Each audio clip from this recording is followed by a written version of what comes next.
This is a quick guide on installing T-bracket on the conveyor. First, prepare the following parts of the T-bracket: 4 sets of screws, mounting bracket with 4 washers.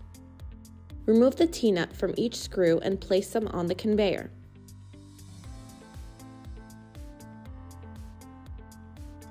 Attach the isolation washers to the mounting bracket.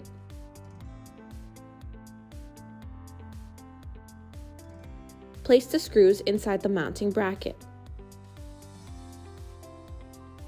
Use Allen key number 5 to tighten the bracket.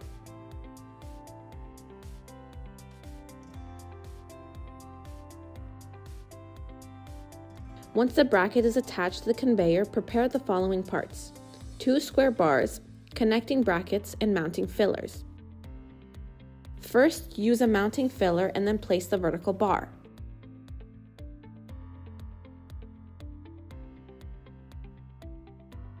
Tighten the screws using Allen key number 5.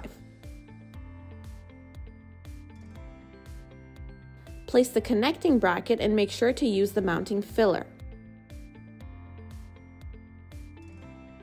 Tighten the bracket using Allen key number 5.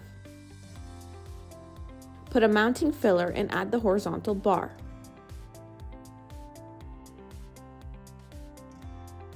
Tighten with Allen key number 5. Lastly, attach the connecting bracket. You can use the knob to tighten the bracket and adjust the position. Now that the stand is installed, you can mount Hx Cartro printer. For more information, please contact technical@maplejet.com.